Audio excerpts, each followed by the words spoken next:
تسبیح کا معنی جو حاصل ہوتا ہے، یہ جملہ یاد رکھیے کہ اللہ کی تنزیہ، اللہ کی تعظیم، اللہ کی توحید، تنزیہ، تعظیم، توحید، اس کے سارے معنی تسبیح میں شامل ہیں۔ اور جب ہم کہتے ہیں کہ اللہ تبارک و تعالیٰ پاک ہے، تو اکثر علماء نے بیان کیا اور قرآن کی نصوص سے اشارہ بھی ملتا ہے کہ صرف یہ کہنا کہ پاک ہے یہ اللہ کی تعریف کے لیے کافی نہیں ہے۔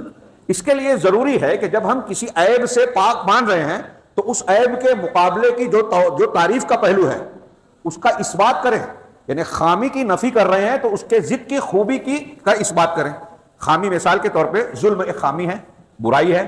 ہم کہتے ہیں کہ اللہ تعالیٰ ظالم نہیں ہے، تو ظلم کی ضد کیا ہے؟ عدل و انصاف۔ اللہ تبارک و تعالیٰ عادل ہے۔ اگر عدل کا اثبات نہ ہو تو صرف ظلم کی نفی سے اس کی تعریف کا حق ادا نہیں ہوگا۔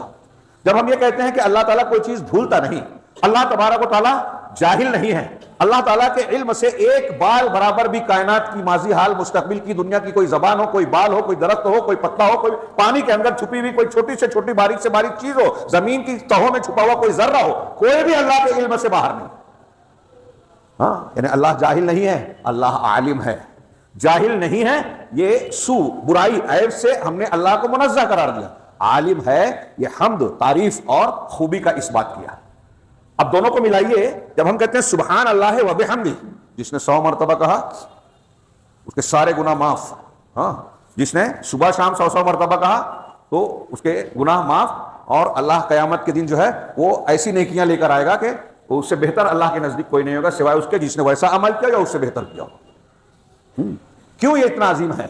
کیوں رحمان کو حبیب محبوب ہے، زبان پہ ہلکا ہونے کے باوجود میزان میں بھاری ہے؟ اس لیے کہ اس میں غور کیجئے، سبحان اللہ جب ہم نے کہا، ساری عیب اور خامیاں قرآن حدیث میں جتنی برائیاں بیان کی گئی کہ اللہ ایسا نہیں ہے سب آ گیا، اور بحمدہ ہی کہا یا الحمدللہ کہا تو ساری وہ خوبیاں اللہ کے لیے ثابت کی، مانی، جس کو قرآن و حدیث نے بیان کیا کہ اللہ ایسا ہے۔ ساری خوبیوں کا اثبات، ساری خامیوں کی نفی۔ سبحان اللہ ہے و بحمدہ میں آئے فرشتوں کا کلمہ ہے، اور میں نے پچھلے ہفتے حدیث بتائی ہے، نوح علیہ السلام نے اپنے بیٹے کو نصیحت کی، اس کو لازم پکڑو کہ فإنہا تسبیح کل صلاۃ کل شیء، کائنات کی ہر چیز کی یہ تسبیح عبادت ہے۔ وبہا یرزق الخلائق، اور اس ترزق الخلائق، اور اسی کے ذریعے سے مخلوق کو روزی دی جاتی ہے۔ اور بندہ جب اللہ تبارک و تعالیٰ کو ایسا مانتا ہے کہ اس میں کوئی عیب نہیں ہے اور ساری خوبیاں اس کے اندر ہے، تو اسی بنیاد پر جو ہے اس کے دین کا موقف، اس کا عقیدہ، اس کی عبادات کا مرکز ثابت ہوتا ہے، یعنی توحید ثابت ہوتی ہے۔